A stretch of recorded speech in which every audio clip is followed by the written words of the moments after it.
Colt Mercer pulled his weathered hat lower over his eyes as his horse picked its way carefully along the treacherous mountain path.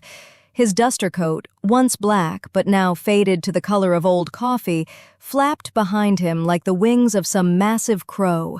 The leather was cracked and worn thin in places, telling the story of too many nights spent sleeping under hostile stars. His boots, scarred by years of hard living, sat firmly in stirrups that had seen better decades. The man himself looked as weathered as his clothing. Stubble covered his jaw like iron filings, and his eyes held the kind of weariness that comes from watching too many dreams crumble to dust. Lines etched deep around those eyes spoke of squinting against desert sun and disappointment in equal measure. His hands, calloused and scarred from years of wielding pickaxes and shovels, gripped the reins with the easy confidence of someone who had spent more time on horseback than on solid ground. Lightning illuminated the landscape in stark, ghostly detail for a brief moment before plunging everything back into darkness. In that flash, Colt caught sight of something that made him rein in his horse hard. Down in the ravine below, twisted metal and splintered wood told the story of a carriage that had met its end against the unforgiving rocks. He might have ridden on, should have ridden on, if he had any sense left. But something about the scene below tugged at what remained of his conscience like a fishhook in tender flesh. With a curse that would have made a preacher faint, Colt guided his horse down the rocky slope toward the wreckage. The carriage lay on its side like a wounded animal, one wheel still spinning slowly in the wind. The horses that had pulled it were nowhere to be seen, likely spooked into flight by the crash and the storm. Rain began to fall in fat drops that struck the ground like bullets, each one sending up a small puff of dust before the earth could absorb it. That's when he heard it. A voice, definitely female, coming from somewhere near the wreckage. Not screaming or crying, but muttering what sounded like a steady stream of very unladylike words that would have shocked her finishing school teachers into early graves. Colt dismounted and approached carefully, his hand instinctively moving to rest on the grip of the Colt revolver that gave him his name. Trust was a luxury he had learned he couldn't afford, and even someone in distress might be playing a game deadlier than poker. The woman who emerged from behind the overturned carriage was not what he expected. She wore what had once been an elegant wedding dress, all white silk and delicate lace, but it was now torn and stained with mud and what looked like blood. The elaborate bustle had been ripped away entirely, leaving just the fitted bodice and flowing skirts that were now more brown than white. Her dark hair, which had probably been arranged in some fashionable style hours earlier, now hung in damp tangles around her shoulders. But it was her eyes that stopped Colt cold. Green as bottle glass and twice as sharp, they held a combination of desperation and determination that he recognized all too well. This was a woman who had been pushed too far and was ready to push back. She looked up at him with those piercing eyes and spoke in a voice that carried the crisp accent of Eastern finishing schools, despite her current circumstances. "Well, are you going to stand there gawking like a schoolboy, or are you going to help me retrieve my belongings before this storm washes everything to kingdom come?" Colt found himself almost smiling, despite the situation. Most women in her position would be weeping or fainting or both. This one was giving orders like she owned the whole territory. "Name's Colt Mercer, ma'am. And you are?" She hesitated for just a moment, and he caught the flicker of uncertainty in her eyes before she lifted her chin with practiced arrogance. Evelyn Ashcroft, and before you ask, yes, I am aware of how I must look." The lightning struck again, closer this time, and the thunder that followed shook loose rocks from the canyon walls above them. Evelyn flinched but didn't cower, and Colt found himself grudgingly impressed by her composure. "We need to get out of this ravine," he said, raising his voice over the wind. "Flash floods come through here when it rains, and they don't ask permission first." Evelyn nodded and turned back to the wreckage, pulling out a leather satchel that she clutched to her chest like it contained the crown jewels. As she moved, Colt caught a glimpse of something else, something that made his pulse quicken despite himself. Partially visible in the satchel was what looked like an old map, its edges burned and the paper yellowed with age. Every prospector worth his salt knew the stories. Maps to hidden veins of gold, drawn by dying men with shaking hands, passed down through families like cursed heirlooms. Most were fake, drawn by con men looking to separate fools from their money, but every once in a while, one turned out to be real. They made it out of the ravine just as the first wall of water came roaring down the canyon. The flash flood turned the narrow passage into a churning river of mud and debris that would have swept them both to their deaths if they had delayed even another minute. Evelyn stared at the rushing water with wide eyes, finally understanding how close they had come to disaster. Colt found a shallow cave carved into the canyon wall by centuries of wind and weather. It wasn't much, but it would keep them dry until the storm passed. He unsaddled his horse and led the animal into the shelter, then turned to find Evelyn still standing in the rain, staring at the destroyed carriage below. "It's gone," she said softly, and for the first time since he'd found her, her voice carried the weight of real loss. "All of it. Everything I brought with me." "You brought yourself out alive," Colt replied, settling down near the cave mouth and pulling his hat off to shake the water from it. "In my experience, that's usually the most valuable thing a person can carry." Evelyn turned to look at him, and in the flickering light of the lightning, he could see tears mixing with the rain on her cheeks, but she wiped them away quickly and moved deeper into the cave, still clutching that satchel like her life depended on it. They sat in uncomfortable silence for a while, listening to the storm rage outside. The cave smelled of old stone and bat droppings, and the temperature was dropping as the rain continued to fall.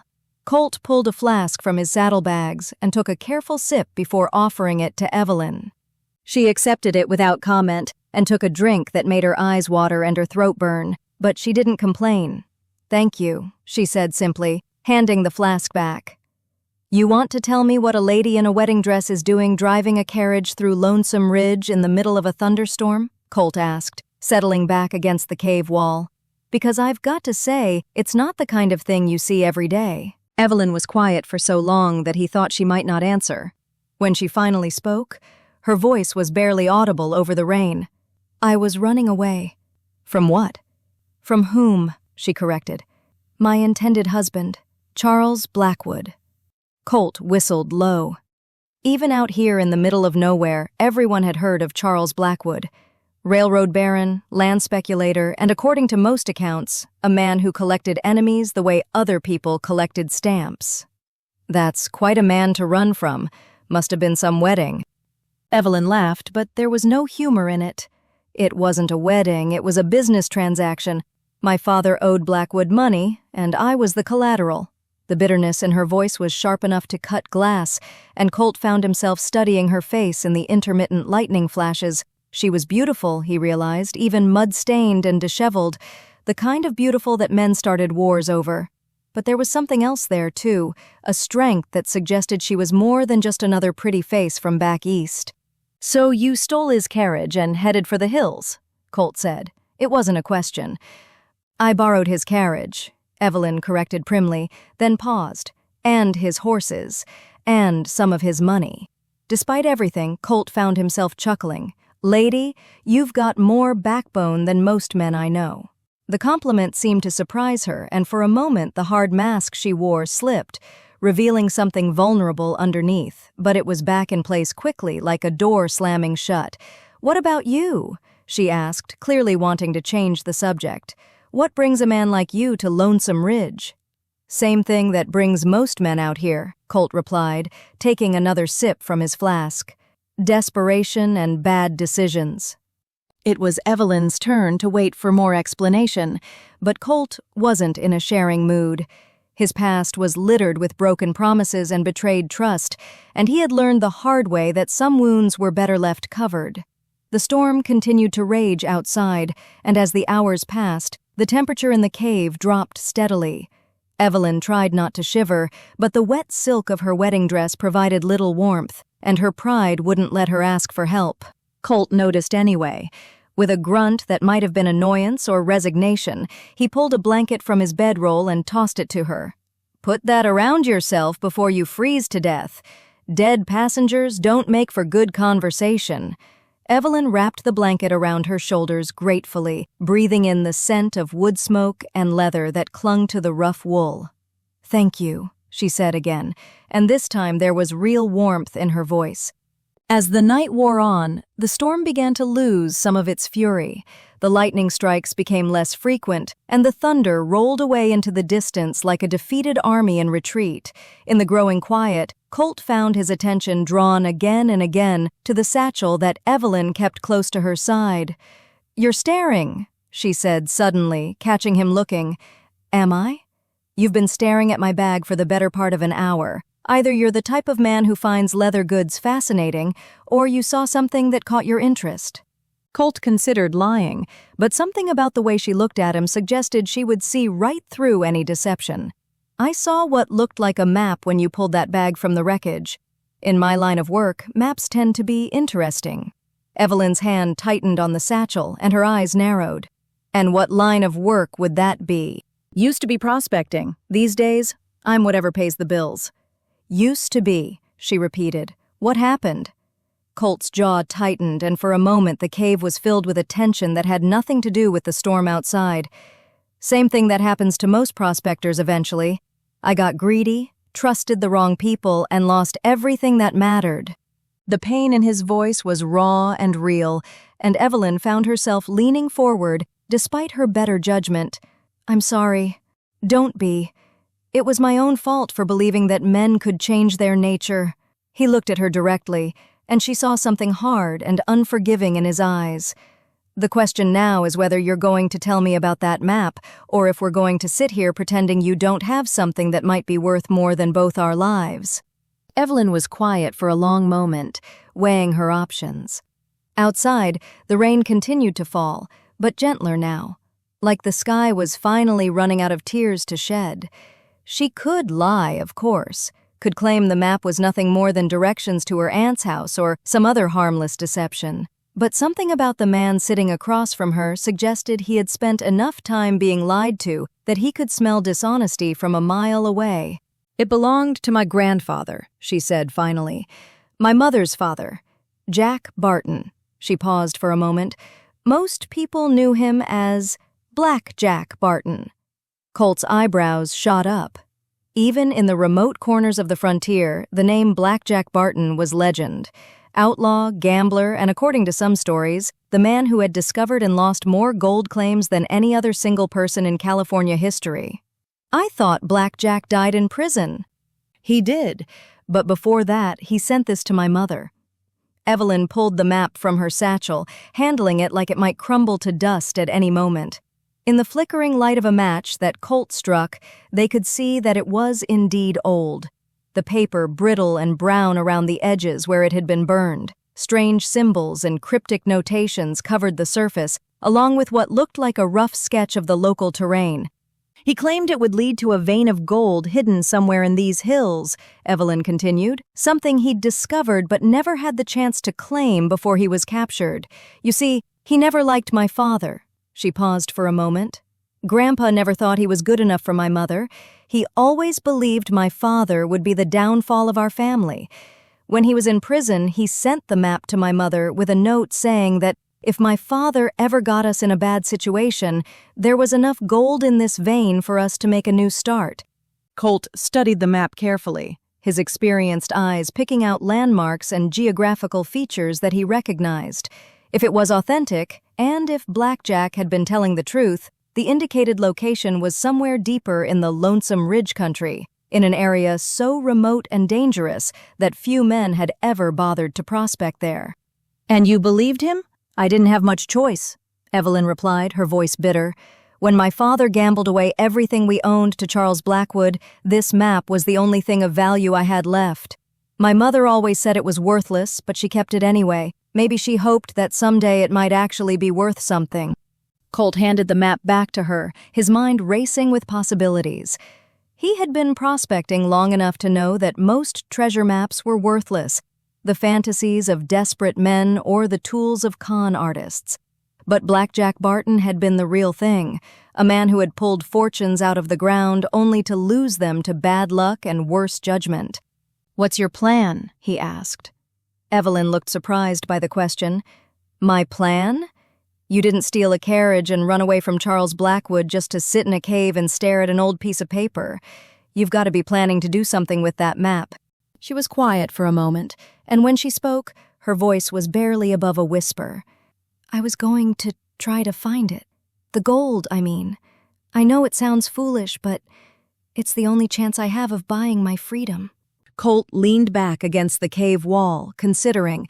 He had sworn off treasure hunting after his last disaster, when his partner had betrayed him and left him to die in a collapsed mine shaft.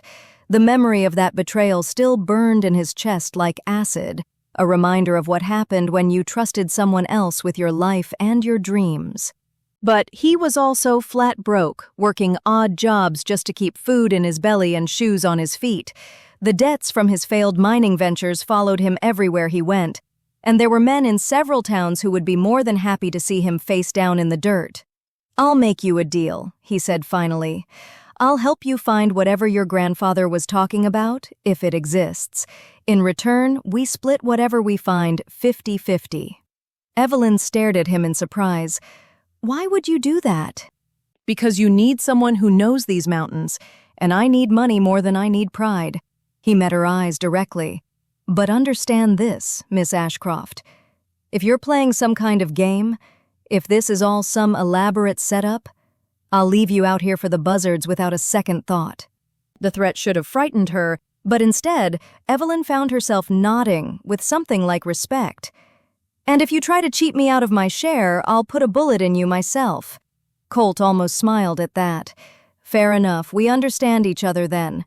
They shook hands on it, her small palm fitting into his calloused grip like it belonged there. For just a moment, neither of them moved to break the contact, and something passed between them that had nothing to do with maps or gold or business arrangements. The storm had finally exhausted itself by the time dawn broke over Lonesome Ridge. The sky was the color of fresh bruises, purple and gold and deep orange, and the air smelled clean and sharp the way it only does after rain. Water dripped steadily from the cave entrance, creating small pools in the rocky ground outside. Colt saddled his horse while Evelyn tried to make herself presentable, braiding her long dark hair and attempting to clean the worst of the mud from her wedding dress. It was a losing battle, but she approached it with the same determination she seemed to bring to everything else. They rode out together as the sun climbed higher into the morning sky, following deer trails and old mining roads deeper into the wilderness. Evelyn rode behind Colt on his horse, the satchel with the map pressed securely between them. She tried not to notice how solid and warm his back felt against her arms, or how the scent of him, leather and wood smoke and something essentially masculine, made her feel safe in a way she had never experienced before. The terrain grew rougher as they climbed higher into the mountains. Rocky outcroppings jutted from the earth like broken teeth, and the few trees that managed to grow in the thin soil were twisted and gnarled by constant wind. It was beautiful in a harsh, unforgiving way, but it was also dangerous. One wrong step could send horse and riders tumbling into a ravine that might be hundreds of feet deep. They stopped frequently to check the map against the landscape, trying to match the crude drawings to the reality around them. Some of the landmarks were obvious: a distinctive rock formation here, a narrow pass between two peaks there. Others were more cryptic, symbols that might have meant something to Black Jack Barton, but were mysteries to his granddaughter and her reluctant partner. By midday, the sun was beating down mercilessly, and both horse and riders were feeling the effects of the heat. They found shade beside a small stream that tumbled down from the heights above, and Colt declared it was time for a rest. Evelyn dismounted gratefully, her legs stiff from hours in the saddle. She had ridden before, of course, but always side-saddle on gentle horses in carefully maintained parks. This kind of riding, clinging to a man's back while navigating treacherous mountain trails, was entirely different. "How much farther do you think it is?" she asked, settling down beside the stream and cupping the cold water in her hands to splash on her face. Colt studied the map again, comparing it to the surrounding peaks. "Hard to say. If I'm reading this right, we're maybe halfway there, but the terrain gets a lot rougher from here on out." As if to emphasize his point, a loose rock came tumbling down from somewhere high above them, bouncing off the cliff face before splashing into the stream only a few feet from where they sat. They both looked up instinctively, but there was nothing to see except empty sky and stone. "Just the mountain settling," Colt said, but his hand had moved automatically to his gun, and his eyes continued to scan the heights above them. They ate a simple meal of hardtack and jerky from Colt's supplies, sharing water from his canteen he filled from the stream, and trying not to think about what would happen if they didn't find anything at the end of their journey. The reality was that Evelyn would still be a fugitive from Charles Blackwood, and Colt would still be a broke ex-prospector with more debts than prospects. "Tell me about him," Colt said suddenly. "Your grandfather, I mean. What was he really like?" Evelyn was quiet for a moment, staring into the clear water of the stream. "I barely knew him. He was already in prison when I was born, and my mother never spoke of him, except to say that he had brought shame on the family name. But sometimes she would tell stories." "What kind of stories?" "About his adventures, the places he had been, the things he had seen. She made him sound like some kind of romantic figure, a gentleman outlaw who stole from the rich and gave to the poor." Evelyn laughed, but there was sadness in it. "I suppose every family needs its legends, even if they're built on lies." "Maybe they weren't all lies," Colt said quietly. "Men do strange things when they're desperate, and sometimes those things look different depending on who's telling the story." Something in his tone made Evelyn look at him more closely. "You sound like you speak from experience." Colt's jaw tightened, and for a moment she thought he wouldn't answer. When he finally spoke, his voice was flat and emotionless, like he was reciting someone else's story. "I had a partner once, Jake Morrison. We worked claims together for 3 years, split everything down the middle, trusted each other with our lives more times than I can count." He picked up a small stone and threw it into the stream, watching the ripples spread outward. "When we finally hit it big, found a vein that could have made us both rich, Jake decided he didn't want to share anymore." "What happened?" she asked. "He arranged for an accident, cave-in that was supposed to kill me and leave him the sole owner of the claim, except I was tougher than he figured, and I crawled out of that mine shaft 3 days later looking like death, but very much alive." Evelyn felt a chill that had nothing to do with the mountain air. "And Jake?" "Gone. Took everything we had and disappeared, left me with nothing but debts and a reputation as a man who couldn't be trusted to watch his own back." Colt's hand closed around another stone, squeezing it until his knuckles went white. Funny how fast word travels in mining camps. Within a month, no one would partner with me, no one would stake me, and the only work I could find was the kind that decent folks don't talk about. The pain in his voice was so raw that Evelyn found herself reaching out to touch his arm without thinking. The moment her fingers made contact with his sleeve, he tensed like a wild animal ready to bolt. "I'm sorry," she said softly. "That must have been terrible." Colt looked down at her hand on his arm, and something shifted in his expression. For just a moment, the hard mask he wore slipped, and she saw the wounded man underneath. "It was a long time ago, but it still hurts," she whispered. He looked at her. "Every day." He gently pulled away from her touch, but not unkindly. "Which is why I need you to understand something, Miss Ashcroft. I'm helping you because I need the money, not because I trust you. Trust is a luxury I can't afford anymore." His honesty was brutal, but Evelyn found herself respecting him more for it. "I understand, and I hope you understand that I'm not asking you to trust me. I'm asking you to help me, and in return, I'll help you. Sometimes that has to be enough." They rode on through the afternoon, climbing steadily higher into country that seemed to grow more desolate with each passing mile. The few plants that managed to survive at this altitude were small and tough, clinging to life in the cracks between rocks. Even the wind sounded different here, whistling through stone formations with an almost musical quality that was both beautiful and haunting. As the sun began to sink toward the western horizon, painting the sky in shades of red and gold, they came to a place where the trail split into 3 different paths. According to the map, they needed to take the middle route, but that path looked like it hadn't been used in years. Fallen rocks blocked parts of it, and in some places, it seemed to disappear entirely. "Are you sure about this?" Colt asked, studying the terrain ahead of them with obvious concern. Evelyn checked the map again, comparing the symbols her grandfather had drawn to the landscape before them. This has to be it. See this rock formation? It matches exactly. Colt had to admit she was right. The distinctive twin peaks that rose on either side of the middle path were clearly marked on Blackjack's map, along with notations that suggested this was indeed the way they needed to go. But something about the place made him uneasy. It was too quiet, for one thing. Even in this remote wilderness, there should have been sounds of life. Birds, insects, small animals moving through the brush. Here there was nothing but the whisper of wind through stone. "We'll make camp here tonight," he decided.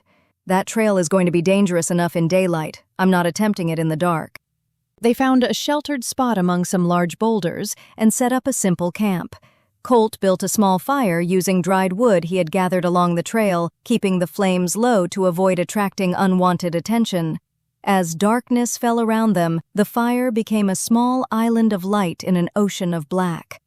Evelyn sat close to the flames, the wedding dress now so torn and stained that it was barely recognizable. "What will you do?" she asked suddenly. "When this is over, I mean. If we find the gold." Colt poked at the fire with a stick, sending sparks dancing up into the darkness. "Pay off my debts, I suppose.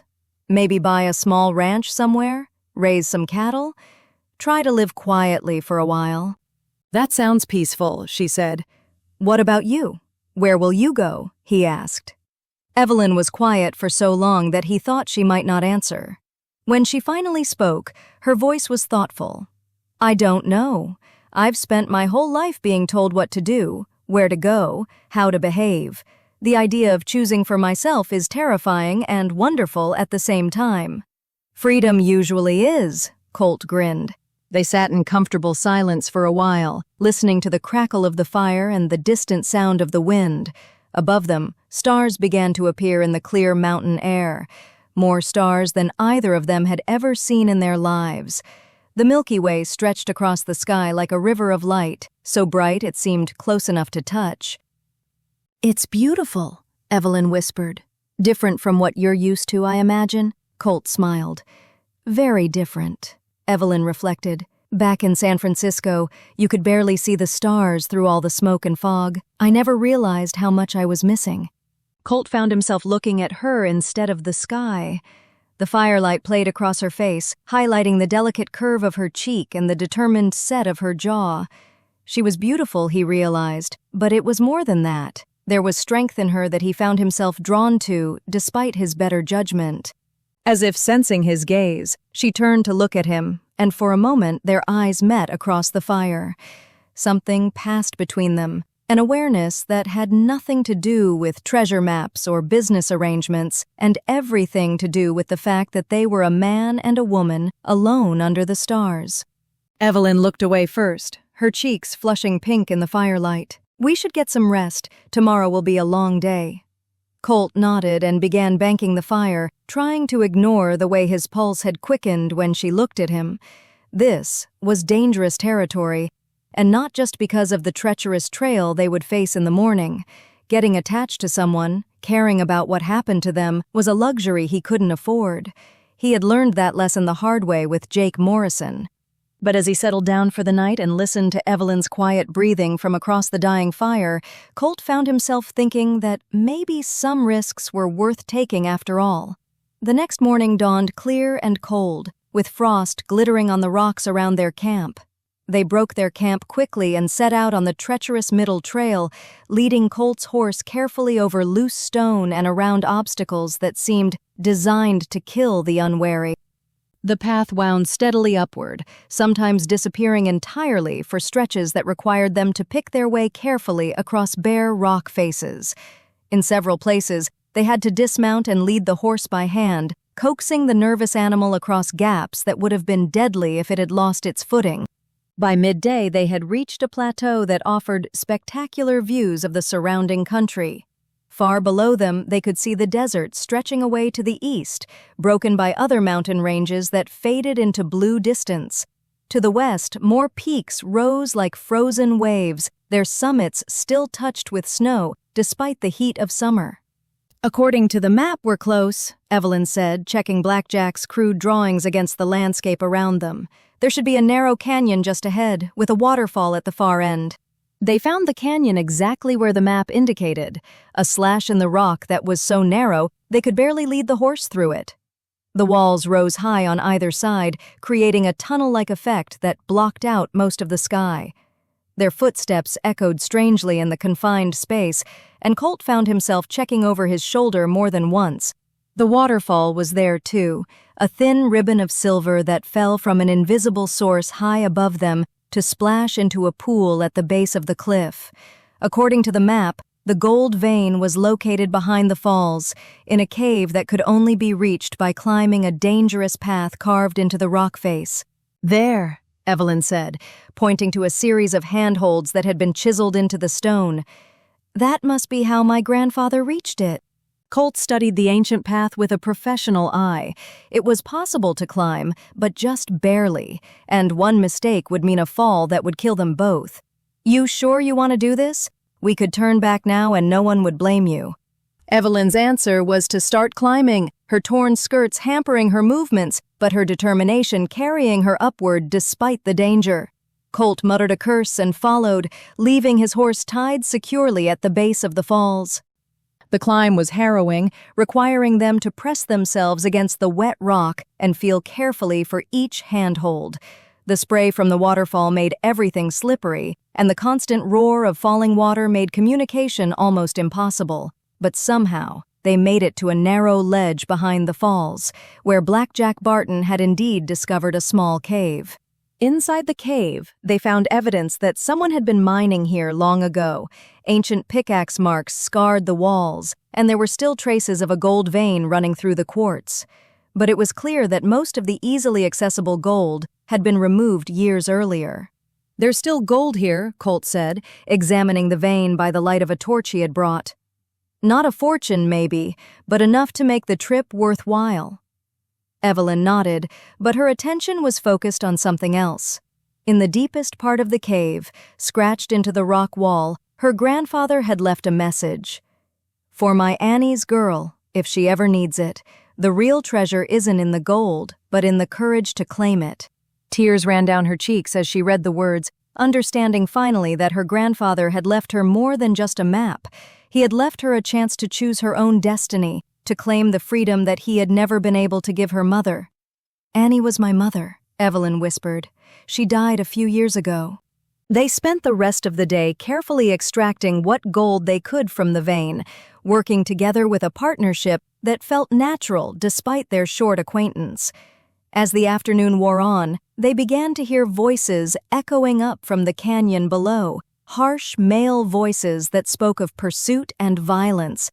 Colt motioned for silence and crept to the edge of the ledge, peering down through the spray of the waterfall. What he saw made his blood run cold. 5 men on horseback had found them, and from the look of them, they weren't friendly travelers. "Blackwood's men," Evelyn whispered, recognizing the lead rider even from their high perch. "They must have followed our trail." The men below were spreading out, clearly planning to search the canyon systematically. It was only a matter of time before they found the path up to the cave, and when they did, Colt and Evelyn would be trapped with nowhere to run. "Is there another way out of here?" Colt asked, checking his revolver and the rifle he had brought from his horse. Evelyn studied her grandfather's map one more time, looking for details she might have missed. "There might be. This marking here, it could indicate another passage." They found the passage at the very back of the cave, a narrow opening that led into darkness. It was a tight fit, requiring them to crawl on hands and knees through spaces that barely accommodated their bodies. Behind them, they could hear voices getting closer as Blackwood's men began their ascent. The passage seemed to go on forever, winding through solid rock in a way that suggested it might be a natural cave system rather than something carved by human hands. Just when Evelyn thought she couldn't go another foot, they emerged onto another ledge, this one high on the opposite side of the canyon. Below them, they could see Blackwood's men searching the area around the waterfall, their shouts of frustration echoing off the canyon walls. But the climb to the cave would take time, and by then, Colt and Evelyn planned to be long gone. They made their way carefully down a series of natural ledges and rocky slopes, moving as quietly as possible to avoid detection. Colt's horse was still where they had left it, nervous but unharmed. They mounted quickly and rode out of the canyon, not stopping until they had put several miles between themselves and their pursuers. "They'll track us," Colt said grimly as they paused to rest in the shelter of some large rocks. Blackwood's not the type to give up easily. Evelyn nodded, clutching the small bag of gold they had managed to extract from the cave.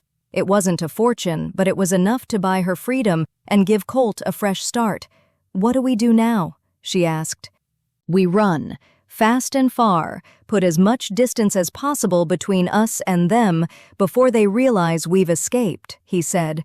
They rode hard through the afternoon and into the evening, following deer trails and old mining roads that would be difficult for their pursuers to track.